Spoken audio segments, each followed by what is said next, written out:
sure you're probably going to get a lot of the common questions from myself. I'm just trying to figure out, I mean, you guys got a pretty diverse sound, obviously, but when you go from like death metal, grindcore, and then you also all of a sudden include jazz, just in mainstream media, what's a typical kind of response you guys get? We've gotten really good response, really, especially with this new record. Yeah. Obviously there's people, that, there's a lot to take in. It's a lot of music, and like you said, it goes to a lot of different genres. And yeah. People, that kind of, it hits them in a weird spot. But, I think people are just kind of, it's almost refreshing for a lot because, especially in metal, things are starting to kind of sound the same over and over. And yeah. I don't know, it's kind of a breath of fresh air, in my opinion.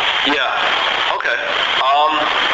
Now with your new album, now you guys, like, I'm sure you jokingly call it new wave polka grunge. Now, back in the day, there used to be a band that used to be what they joked around as alternative polka. And what they do is they would blow up hams on stage. Have you ever thought about something like that? No, it hasn't.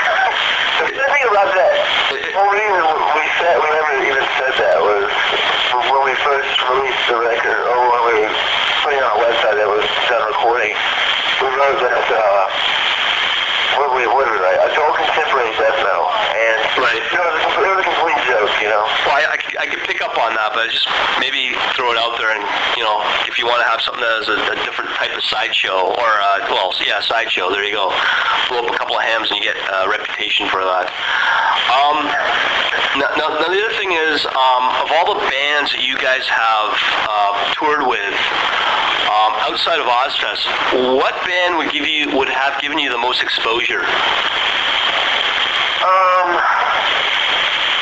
As far as the tours we've done? Yeah, that really blown you guys wide open. I don't know. I mean, I don't think any tour in particular really blew us up. I think just the fact that we've done so many tours and so many different tours, and we've just exposed ourselves to a lot of people. And, we've always really worked hard, to stay on the road and to get our music out there. I mean, I definitely don't think there is one tour that just, blew things for us, Yeah. It's been a very slow process for us, unfortunately, and, I don't know. I mean, we've been playing in this band for about 6 years, and it's a slow run, but so far it's amazing, and I really think with colors some new doors are going to be opened, and I'm really optimistic about that.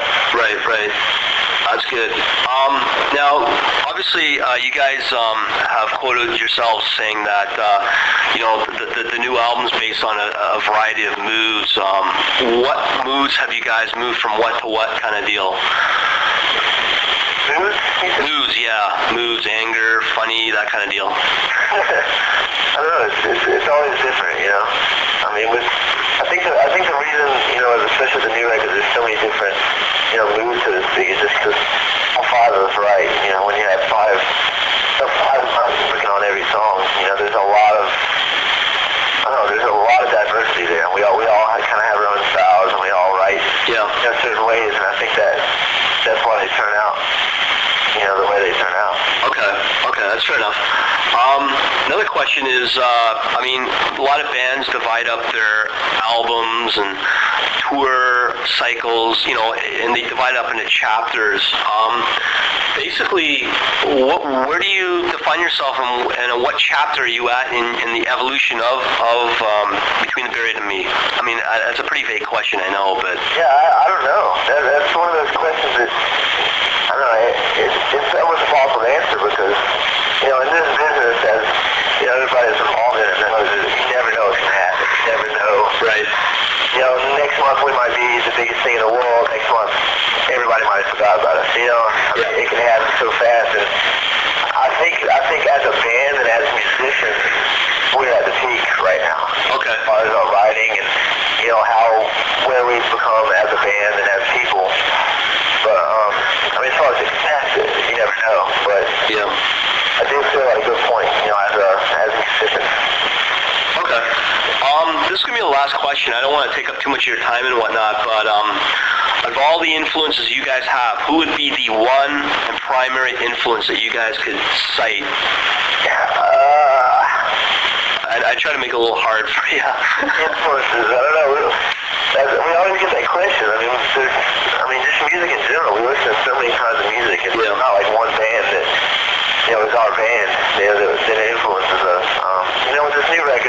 more of a prog influence, like the Dream Theaters and, you know, King Crimson, Emerson, Lake and Palmer and all that. Yeah. That's definitely more, you know, prevalent on this record, but I don't know, we've always had a death metal influence, you know, we grew up listening to Suffocation and all that stuff. Yeah. You know, all that stuff kind of shines through, and, you know, we both listen to hardcore, you know, we listen to, you know, jazz and Queen and the Beatles and bluegrass and, you know, everything, so it's just a mixture of, you know, just music in general. Yeah, but as you said on this new album, you obviously went more in a prog, more experimental kind of direction, obviously. Yeah. Okay. Is there anything else you might add to, I mean, you know, typical Maximum Rock and Roll last question or anything I missed at all, or? What? What's that? What'd you say? Is there anything you might want to add to this at all, or anything might have been missed? I don't think so, no. Okay. All right, that's pretty well it, man. Awesome, man. Well, thank you for the interview. Oh, thank you very much, too. Okay, have a good one, man. Thanks. Have a good night. All right. See you, bye. I guess